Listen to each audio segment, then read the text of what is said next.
Unified Championship Radio.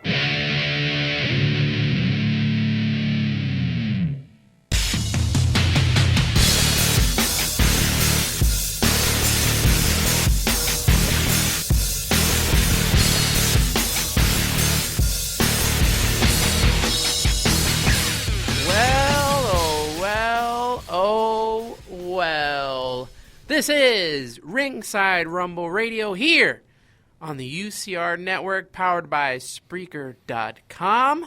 And we're on iTunes, man.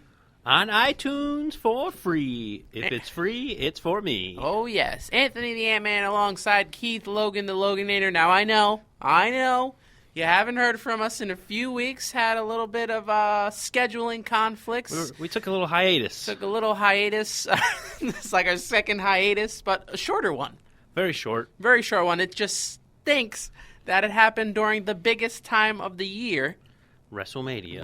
If you want to call it the biggest time of the year. If you want to even call it WrestleMania.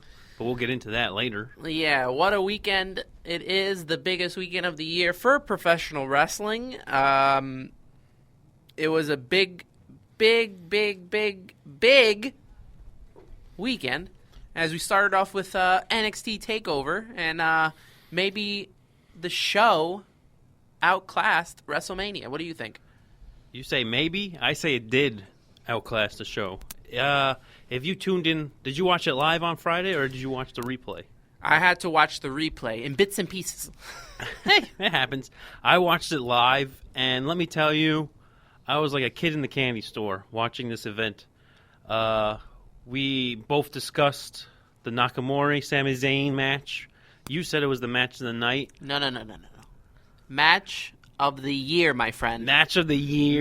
My apologies. But I would have to say the match that really got me really excited was the Finn Balor Samoa Joe main event for the title. Another really good match. I mean, you also had the women's match, which was really good. Bayley lost her title. And I'm trying to think what else. There was a few other matches. Austin Aries made his debut against Baron Corbin. He won. But to start off the night, I mean, why not start off with possibly, and I've said this on Facebook, I've said this on Twitter, the best tag team in professional wrestling right now, Alpha. Wow. I forgot about that match. And they won. They dominated. I mean, it went back and forth. And a great tag team match. It told a great story. I guarantee it's going to be a feud between the two teams. Yep, they defeated the Revival for the NXT Tag Team Champions, and you could just see the emotion in Jason Jordan's face winning those titles. Actually, the whole night, throughout the whole match, he was pumped. I think he was crying at the end of the match. Yeah, he was crying. Even in their post-match interview, he was also crying for that as well. Mm-hmm. And Chad Gable, who is probably one of the most gifted technical wrestlers, as they both actually have a great amateur wrestling background, they put on a show with Scott Dawson and Dash Wilder for the Tag Team Championships. And, man, I can't wait for those two to get up to WWE, but for now, they're the tag team champions, and deservedly so. What a match, man. It's hard because when you watch the WWE, you don't see this tag team division shaped the way it should be. And then you go watch NXT, and you have the Enzos and Casses of the world, you have the Revival, you had the Vaudevillains, and you got American Alpha. And, man, I hope they get a long run because they are such a good team together. It kind of reminds me of the Steiner brothers mixed in a little bit with Team Angle. Yeah. And, man, they can really – you got the technical prowess of Chad Gable and Jason Jordan, who is just a beast. A beast. And they put on such a great match. Then we go to Austin Aries making his debut against Baron Corbin. It's pretty hard to top that tag team match. Yeah, it really was. Once you get one of those matches that just lights up the crowd, especially to start an event, and then go to a match that really the fans weren't really getting into as much. There was some chance, but it wasn't as big as the tag team match. No. And people are hot for that American Alpha, but Austin Aries, Baron Corbin was not the match that people were expecting. It was kind of flat. Yeah. I felt. I was kind of in between with that match. I mean, Austin Aries still got the win, and then you kind of were scratching your head because Corbin had this big, when he interfered and took out Austin Aries, and it kind of just left like, what's going to happen now with Corbin? But then we found out later on. Which we'll get into. Exactly. But let me ask you a question real quick. Go right ahead. I hear a lot of people complaining about Baron Corbin. I like his character. I think he's a great character. A lot of people say he's not really in it too much for the wrestling, but I don't know, man. I see great potential in Baron Corbin. You know who he reminds me of a great deal? He reminds me of, quote, the Raven forevermore, a Raven character. I could see him maybe down the road with a possible stable, like misfit guys, and he's leading them if they want to go down that road. But he also has the size. The lone wolf, man. The lone wolf. He has the size to. I could see him as an IC champion, maybe U.S. champion if they want to revive that championship title. Maybe a heavyweight more. Champion someday. Even heavyweight. I mean, he's got the size. You said it. So only time could tell. But we know how WWE seems to be with these NXT guys. They come up, they fight a few matches, and then they seem to get lost. Although it was very shuffle. Interesting what happened 2 nights later. And I said we'll get into that a little bit later. But, hey, then the match that I said, the match of the year, we all knew we were going to get a high-quality, high-octane match between Sami Zayn and Shinsuke Nakamura. And we've seen firsthand. Yes, we have. What Shinsuke Nakamura could bring to the table when we saw him at ROH in Philadelphia when he fought Adam Cole. Back in August, yeah. I mean, the guy is so talented. He could possibly be the biggest superstar to come across in a long time. And he got a huge pop that night. These guys put on such a show. I've never heard a crowd so hot for 2 wrestlers like this before. Now, granted, the arena they were in was small, but, man, they absolutely lit that place up. The fans were in it the whole night. I mean, the whole match. And like I said, to me, so far, the match of the year is Nakamura versus Zayn. I like the match, but I would have to disagree with you on that. I think the match of the night would have to go to the main event. But we'll get into that when we get to the main event, because you also have the women's match. Yep, the women's match. In a surprising change, Asuka, I keep wanting to say Asuka. Same here. Asuka defeated Bayley in, I don't know if it's controversial, but an interesting finish. And I get where they're going with it, because it was almost like a UFC finish. Yeah, but I mean, I feel like the ref didn't even give Bayley, like, the 3 like they're supposed to check on him. It just ended the match. And I understand maybe they're trying to save, like they're making this more of a feud where it keeps on going. I thought, honestly, that this was her way of, okay, I lose the title, now I'm going to move over to the main roster. I think it's too early for Bayley yet. She's the face of the women's division in the NXT. That makes sense. If she leaves, you really, you have Asuka and Carmella? I mean, Eva?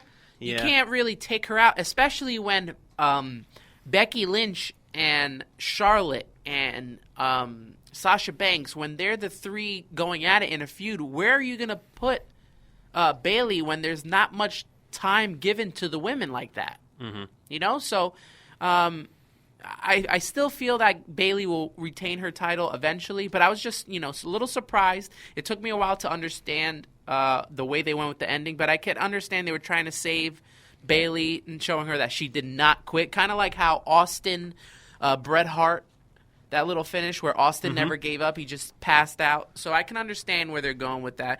Those 2 put on a quality match as well. Of course, like I said with the Austin Aries and Corbin fight, the match preceding it, the match before it, kind of took the air out of the Bayley-Asuka fight. I mean, because they were all riled up. So it's really hard once you get a match that just kind of sets the night, kind guess, sets the night on fire with the fans to then They were come on in fire. and put up a match. But they put up a great match themselves. And I'm going to say this every week that I have to talk about the women. They need their own show. Well, they seem to be listening because a little birdie decided to change the title, but we'll get into that later. Oh, yes, they did.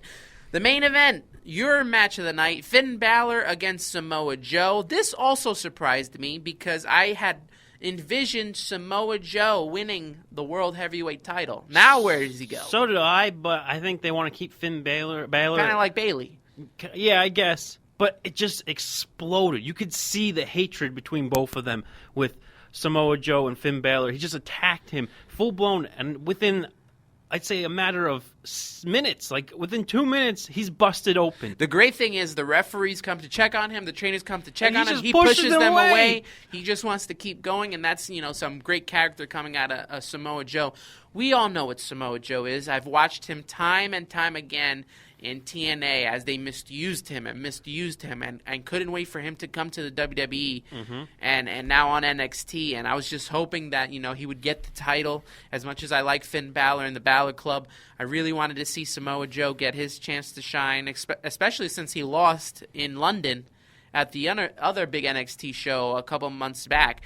But Finn Balor wins. He retains the title. And well, somehow I see the Balor Club feuding with Samoa Joe down the road, and it got me excited, that match throughout the night. When he was busted open, he just kept going, and the blood was just gushing out, and he just wanted to keep going on. Like you said, the referees were trying to hold up the X. They had the gloves on. They're trying to fix him up, and he's just throwing them left and right, and that just even pumped up the crowd even more. You're hearing the crowd saying FPG the whole time, and I'm like, wow, this is awesome.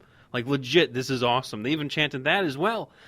And it reminded me of an actual wrestling event. It kind of pulled away from the whole WWE brand, and I felt it was a whole another brand itself. It was kind of like when we went to Ring of Honor this summer. Exactly. And all you got was, the fans were, holy, like all those they were expletives. They were in it. There were actual "this is awesome" moments instead of people just throwing out "this is awesome" for no reason. Or the holy S, what else? And also you have fans probably getting in it. Remember when we were at Ring of Honor, we had one fan arguing with Kevin Kelly trying to get his attention the whole time? Yep. And the good thing about that is this was, I guess, kind of like their TV tapings. We had like 4 TV tapings that we got to see that night. One promo, I think, the entire night. Yeah. 1 or 2 promos the entire night. You couldn't even hear the promos, though, because they were just aired for, I guess, TV. Yep. And there was 4 tapings, and that meant 4 times yours truly, us 2 guys were on the TV. Yes. I saw it a few times when they were still on Destination America. America. Definitely when they go to Philly again, we're going to have to make another trip out there. And that and cheesesteaks. That was a great night. That was a great night. Tony Luke's, man. Anytime you're in Philly, make sure you get a Tony Luke's cheesesteak, because that's what it's all about. Yes, sir. Well, we're going to take a quick break.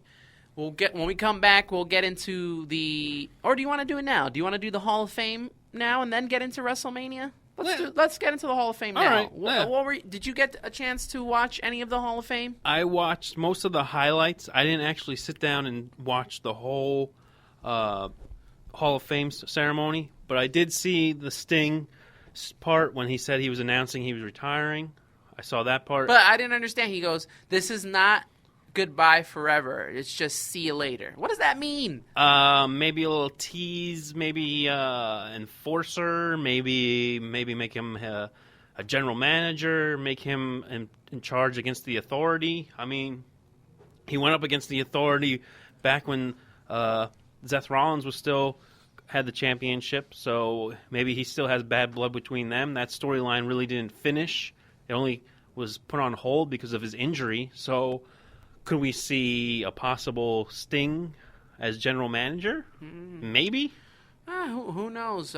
Sting was definitely one of my favorite wrestlers growing up. I think we've done this in a past episode, but definitely one of my favorite wrestlers growing up. He's the one that got me into WCW because it was all WWF as I was a little kid, and then he got me into WCW, and I would watch on the weekends.